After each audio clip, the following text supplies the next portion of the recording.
Brighten up those dark mornings. Wheeler, Ollie, and Lecter.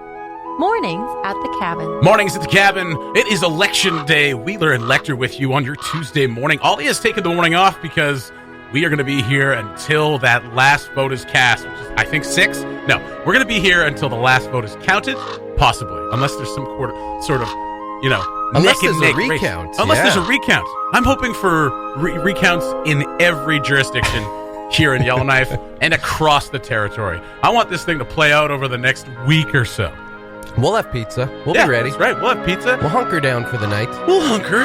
Yeah, I like to hunker. You like to hunker? From time to time. I dabble in hunkering. That's right. It smells different in here. It smells like democracy manifest. Yes. Avail yourself of your sacred franchise today by finding a polling place. It still makes me laugh that it's called that. And cast your vote for your favorite hunk or hunkess. That's right. They all look great up on those posters. Who do you think is the best looking? Really, that's what this is about. If you have someone on a poster with the most pleasing face, chances are that's who you're going to vote for. It all changed when TV kind of came into it, and democracy kind of became a who would I like to have a beer with contest. Or who would I like to, snog. That's snog. That's UK for kissing. Oh. That's right. Mornings at the Cabin, the podcast. Mornings at the Cabin.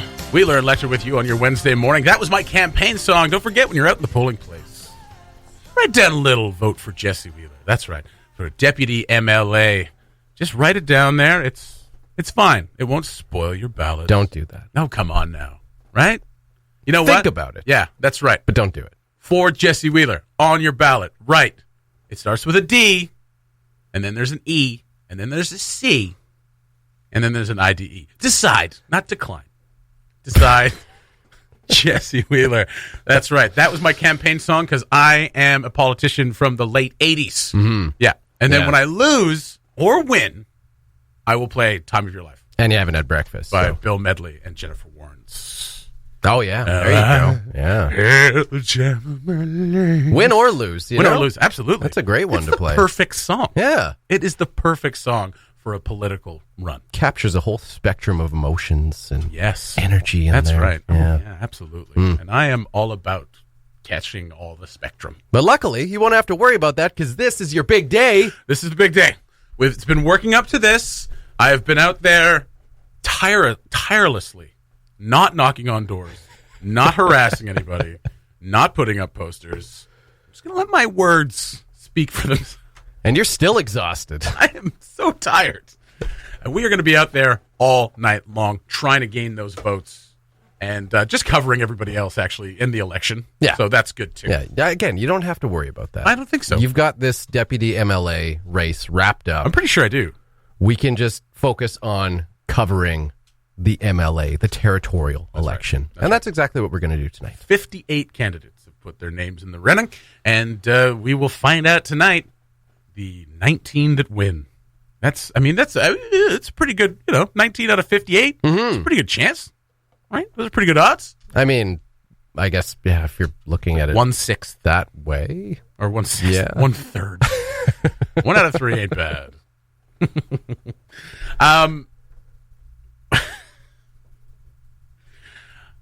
I have nothing else to say about the election on my part. But you were going to ask me a question. You going to vote today? Of course. Good. Yeah. Okay. I don't know where. I've been walking on eggshells the last few weeks in this studio. Why? Between the foreigner to my right. Yeah. The immigrant who's stolen someone's job. And the degenerate directly in front of me. The guy who doesn't believe in democracy.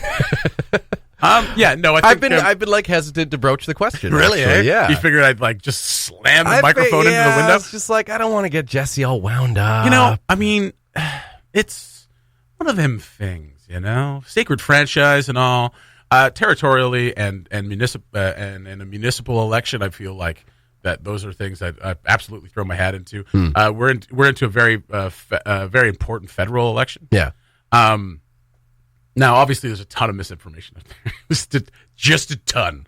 Like, what? The Conservatives yesterday got accused of like misleading people about the carbon tax, saying in like Alberta it'll raise your gas price by 22 cents. Like, no, it won't. It'll probably be like 10, which is a lot. But I mean, it's no more volatile than it just going up and down anyway. So it's a bit misleading. So, I mean, there's just misleading ads and stuff on either part. It just turns into something that a lot of people just don't want to take part in. Yeah. Not because they don't have anyone they want to vote for, but because it's just like, this is just a slog fest. A mudslinging slog fest that people are just like, I don't want to avail myself of this process because it's just childish. Yeah, but without getting into too deep into what the parties are talking about. And I mean, the federal election, that's still on the horizon. We unfortunately still have plenty of time to talk about that. Oh, so much time. I'm just going to vote for my favorite color. Oh, there you go. Glorb. And there's not one out there that represents my color. Glorb. But I mean, my hesitation is kind of like, on one hand, I don't want to make mornings at the cabin seem like we are partisan.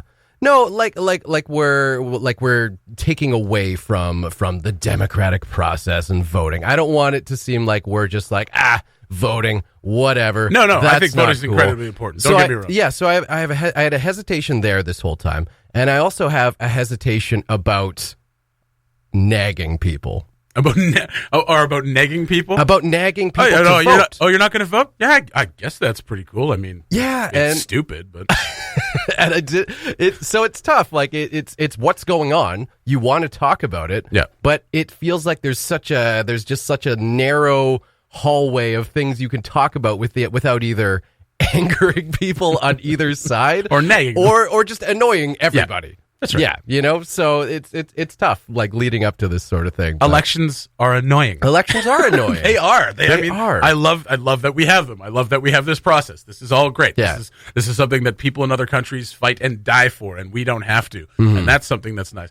The fact that it's so fragile, it makes me cynical. Yeah. The fact that it's so fragile makes me want to defend it at the same time. I want to defend it, and I also want to just crap all over it because it's so fragile. Something as wonderful as democracy is supposed to be, getting completely gutted and almost knocked to the ground. Yeah. By a social media platform, in which people can't do 5 seconds of research to realize the thing they just posted or the thing they just agreed with is absolute nonsense. Makes me cynical, but makes me fearful. So I mean, I want to protect it, and at the same time, I want to be like, maybe we should try something else. And the fact that we're at this point where all parties engage in it. Yeah. You know, it's not like there's one party out there that's just trying to cut through everything else with the truth. I don't think you can. They're all leaning into certain propagandas because they see every other side doing it, and they feel like they're going to get left behind if they don't. And that's the frustrating thing about, like you say, the element of where we are today with social media being such a huge influence in our political process. I don't know that things were necessarily better before, but I think it is also kind of the idealist, ironically, in both of us that, like you said, you want to you recognize that it is ultimately, it has good intentions, this democratic process that we celebrate, but we also know that it could be better, and we want it to be better. It's a very flawed, fragile system. But we don't know where to go from there. No, we don't. So here we are. Election day. That's right. I think we just vote with our dollars. That's right. Pick the best commercial. Mornings at the Cabin, the podcast, where we cut out all the great music and you're left with the rest. Get out there and vote. cabinradio.ca, you can find a little article that says, get off this website and go and vote. But then, of course, come back to this website. We need the traffic. Last election, not the best turnout, 44.33%. That was it, eh? That last territorial election, but it varies wildly between smaller communities and Yellowknife. Only one district last time. Yellowknife North scored a turnout of more than 40%. So people not really availing themselves of this process. Pretty tired of it, I imagine. This one feels more important, just because, like last year, the NWT was like, we don't have a plan past merely over a decade from now. Like 10 years is nothing, and we don't have a plan. So, and remember my campaign promise, other than the promise of no promises. I can push that to, I don't have a plan past 2020. So really, you're open to ideas. I'm open to any ideas. And really, I mean, like, I don't know, it seems generous to give it to 2030. I mean, I don't have a plan past next year. Tomorrow, even. Tomorrow. One day at a time. Do you have a plan tomorrow? 1/4 mile at a time, just like Fast and the Furious. Besides taking the morning off? To take the morning off. We are going to take the morning off because you and I and Ollie and everyone else here is going to be here probably past midnight doing that election thing. Yeah. Yeah. We're just going to ruin the illusion for everyone listening right now. Tomorrow morning's show will not be live. That's right. It'll be recorded. That's right. Availing ourselves of our own process and do a little recording for the morning show. But it'll give us the chance to censor stuff when, we say stupid things. I don't think we should censor our stupidity. Well, I think we should. No. Yeah. But what I was saying, it varies wildly. This is in the article that Ollie wrote. So last time, Yellowknife North is the only district to score over a 40% in turnouts. But in Nunakput, 4 years ago, 74%. Wow. Cam Lake, in which there are, maybe this is why there's 18 candidates for Cam Lake, 25% last time.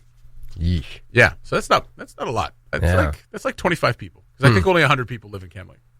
No, it's not true. Well, they don't allow dogs to vote. So. That's right. If you allow dogs to vote, Cam Lake, it's a large portion of the population, and you're just sweeping away. One of the issues of contention is that those people in like $1 million houses do not want to hear dogs. So get rid of them dogs, right? I haven't seen that on anyone's they can't vote platform.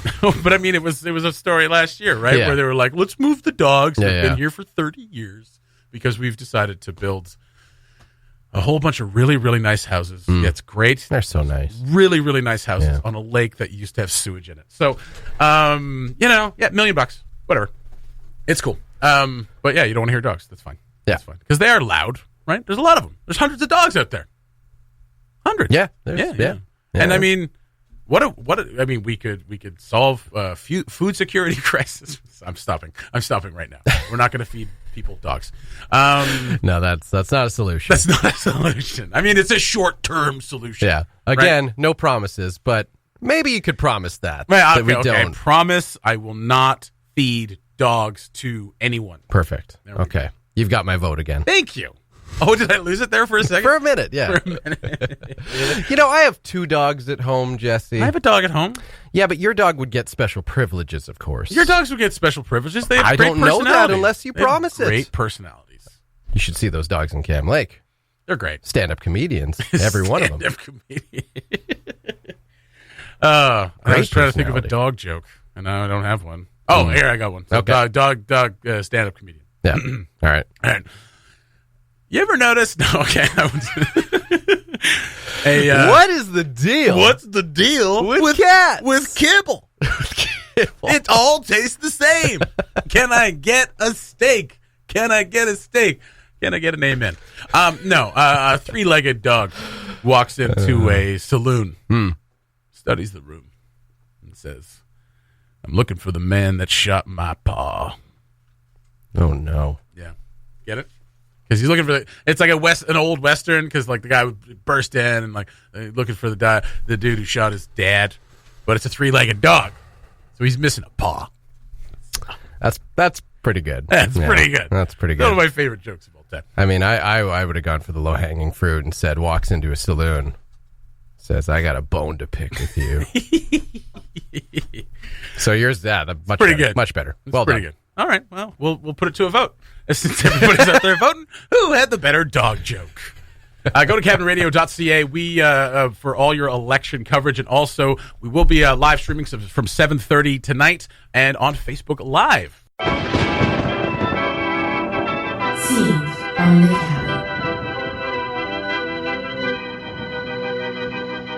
cabin. What's the password? I made it easy this time. Even you should be able to break it. Borscht for brains. All right. I'll give you a hint. They're right in front of you and can open very large doors. You're such a geek. Yes, I'm in.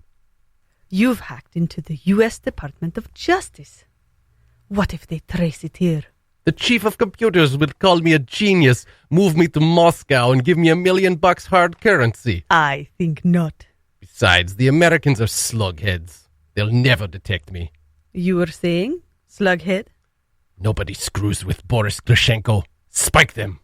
Come on, Boris. Just hang up. No way. I spiked them. All right. What's the password? I'm not going to tell you. Okay, let me guess. It's not in front of me? You sit on it, but you can't take it with you. My program seizes the phone lines of whoever is tracing me, and I jam their modem so they can't hang up. Now the hunted becomes the hunter. Better luck next time, slugheads. Bang! Gone! I'm invincible! Scenes from the cabin. Know the movie? Submit your guess to mailbox@cabinradio.ca or send us a message on Facebook for your chance to win gift certificates to some awesome Yellowknife restaurants, including the Monkey Tree Pub and Steak Restaurant, the Woodyard Brewhouse and Eatery, Flavor Trader, Copperhouse Eatery and Lounge, or Javaroma. Listen to Cabin Radio every weekday to win, or download the Mornings at the Cabin podcast. You know, this morning I was going to bone up on some of my on the two candidates in my riding, but instead I watched the final rap battle from 8 Mile for the 100th time. I think I've reached election overload. But that's fine. It's over today. And then we get into the Fetty. And Fetty Wap. That's right. So we've got a beautiful story about dogs teaching humans how to be more human. CabinRadio.ca. Is that what it's about? Training the humans and their four-legged friends. Emily Peacock put this story together. And it's about Stephanie Bromhill, who is a dog trainer here in Yellowknife. And it's kind of, the thrust of it is about, like, obviously training the dogs, but also training the humans to train the dogs. Yeah. She says that you can find out a lot about yourself by trying to train a dog. You may think you're the most patient person in the world until you run into an obstinate pup. Mm-hmm. And then you find out that really you just want to smack a dog. Yeah, and you know what? That's human. That's right. It's just human. This is why the training is necessary. And I mean, I was thinking about this. I need to get Betty into some training. She was with me last night. I was at a Bella dance doing a little rehearsal. Right. And so our Phoenix and I schedules have got a little mixed up, or I mixed them up. I was at work late, so I came home, grabbed a couple of handfuls of popcorn, a glass of water for dinner, and then went to rehearsal. But I brought the dog with me so I could take her out for a quick walk. Yeah. Because I didn't get home from work till late. And I thought Phoenix was going to be going home at around 8:30 from Bella, but she had rehearsal afterwards. So I was like, okay, I have to keep the dog here with me. And usually she's pretty cool hanging out at Bella. But last night, a little bit overload, a little bit overwhelmed. She saw Paige. She saw all her friends. Yep. And she peed on the floor a little bit. So Oh, a couple of times Betty. she got beat. So she was a little freaked out. Yeah. So I just need to give her a little bit more training when it comes to a little bit of separation anxiety. Yeah. And things like that. She gets a little worked up, and we've babied her completely. Like, she's my baby. My baby. Yeah. And I treat her as such, and it's probably not good for her. I mean, it's good for her. She feels loved. Yeah. But now she's like addicted to it. Eventually, she's just like, okay, enough with the love already. No, Jeez. she is not. Just going to pee on the floor and make you mad at me. Got to balance this out a little bit. Right. Yeah.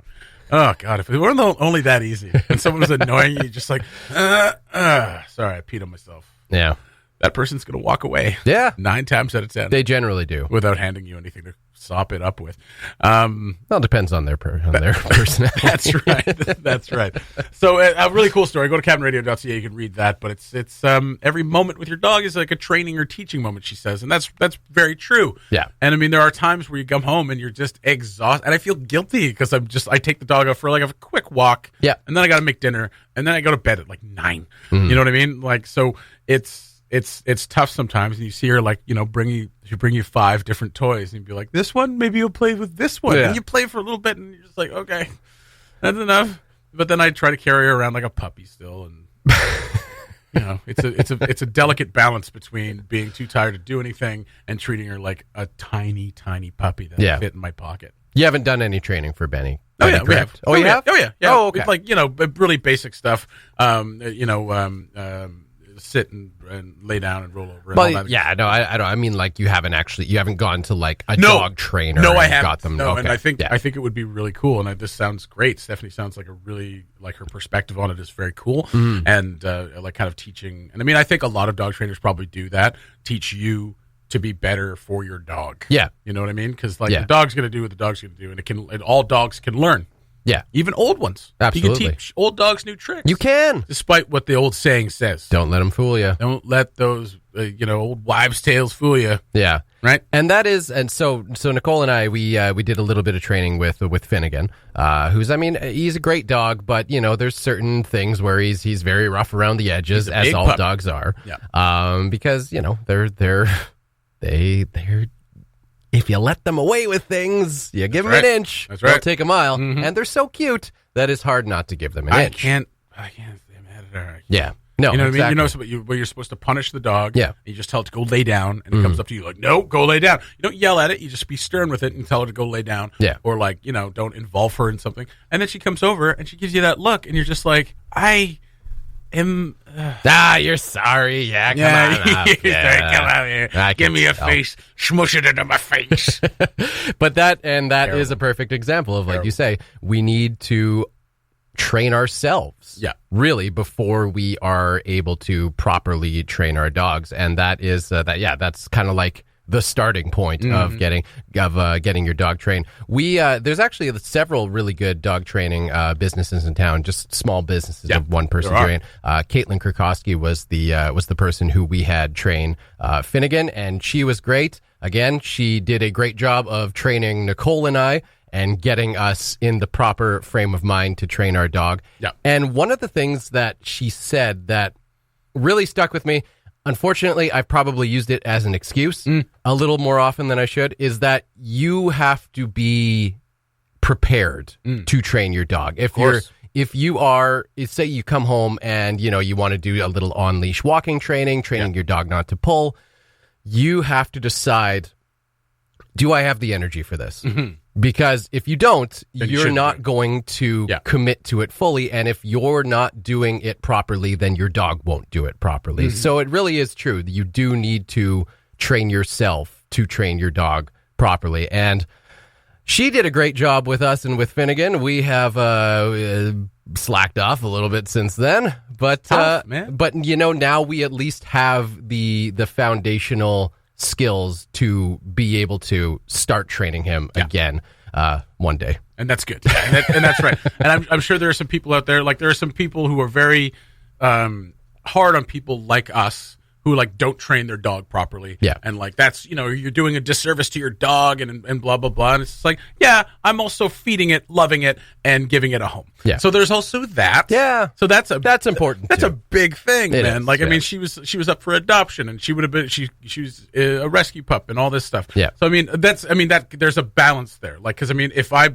don't have the energy and I can't commit to it, I mean, yeah, that's a fault in me, and I'm a very flawed person. All right, let's just, you know what? Let's just slow everything down. Okay. And just talk about how absolutely terribly flawed I am. But there has to be that balance, and I can kind of reconcile my guilt of not training her sometimes with the fact that, like, oh, she's hopped up on my lap, she's licking my face. Yeah. This is a happy dog. Yeah. This is a dog with a good life. Yeah, we are very, very good at finding excuses for why we haven't trained our dogs. But I mean, if it's an excuse that, like, I love this dog so much, then I think that's okay. It's a pretty good excuse. It's a pretty good excuse. Yeah. But yeah, I definitely need to get on the anxiety, the separation anxiety. She's great in her crate. Like, she loves her crate. Yeah. She's all good. Like, she goes to it herself. As soon as I put my shoes on, she's like, okay. And then she, like, nuzzles the door open and she sits in her crate. And we got her an extra big crate so she can kind of rack out. Yeah.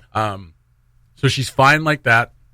But in the vehicle, like if I, you know, take her out for a walk and stop for groceries on the way home, she'll get a little antsy. Don't even get me started about the vehicle. And then in new spaces, sometimes she's a little. Socialization is the other thing. Yeah. She doesn't have a lot of friends. Oh. So because we tend to go out. I go out at 6 a.m. or like 5:30 a.m. when there's no one else around, and then I come home and I go for a walk between 6 and 6:30, and there's not a ton of people around. So it's one of those things. Like Phoenix goes out during the day, but a little bit more socialization. She's got a best friend named Kunik, and as soon as you say his name, she's just like, she runs to the door. No. Like she's that recognizable about that. Cute. So, like, she's so smart. Well, let's make a puppy play date soon. Nah. The Mornings at the Cabin podcast. Of course, it is election day. You've heard us natter on about it, and we're not nagging. If you want to go out and vote, go vote. It's probably a pretty important thing. 11 hours and 24 minutes left to vote. Polling stations across the city will open at 9 a.m., not 9:30. Melanson, all right? Don't feed us misinformation. We will get to the bottom of it and expose you as a liar. Elections, NWT.ca /EN or /FR, polling station locator, to let you know where your polling station is located. Mine's at Sir John Franklin. Come on down. Some of them have bouncy castles. What? Yeah. What? It'll be a ton of fun. Who's got a bouncy castle? All of them. What? Yeah. Oh, well, I'm definitely going to vote now. There you go. Absolutely. All the more reason. All the more reason, other than the whole thing. That's where you can find out. If the democratic process isn't your thing, well, That's right. the bouncy castle. Yeah. Cotton candy. Yeah, a little bit of both. So if you don't know, you can just enter your address at the polling station locator and let you know exactly where you can vote. And if you haven't registered yet, don't worry. You can register while you're there. Pretty sure. Right? You absolutely can. There you go. Just present your ID. My ID has an address that I haven't lived in for 2 years. So we'll see what happens. So it'll take an extra 2 minutes. Well, I think but the address that's on my license is still in the Great Slave District. Yeah, that's fine. I think we're all right. You'll be good. Still has my Northern Heights address on it. Yeah. You know what? I think my license might be expired. I should probably check on that. Maybe bring another piece of ID. All right. You have your passport? I do have my passport. Bring that. Oh, okay. Maybe I will bring that. So you can bring any government issue ID with your picture on it and come on down and vote. Yeah. So there you go. They make it really, really, really easy, as I found out last time I went to vote. That's right. And when when you vote online, certainly the results will not be shared before the end of the election. I wouldn't think so.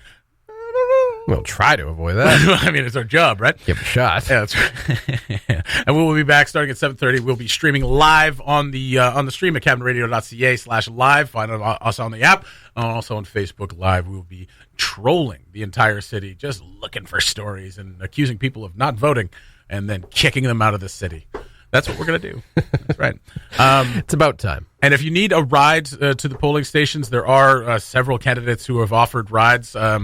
I know that Patrick Scott, he left a little note up on my door saying that if you need a ride, you can give him a call. So there are definitely ways to get out there. And if anyone out there is planning on giving rides to people, put it up on Facebook, let people know, and Lecter or Shannon throughout the day can maybe grab those and let people know that there are people giving rides to the polling stations. Because, I feel like this election is probably pretty important. So, the next decade or so of the But we say that every election. I know, because in theory they all are. In theory, important. Yes. Democracy works. Yeah. In theory. So, all right. So mornings at the cabin, time for another day. Elections at NWT.ca to find your polling station. And again, check us out on the live stream and on Facebook Live a little bit later tonight. We know you have your choice of election coverage. We hope you choose ours, at least for a minute, and then you can go back to CBC. Thanks for listening. Check out more from the show at cabinradio.ca and by following the Mornings at the Cabin Facebook page.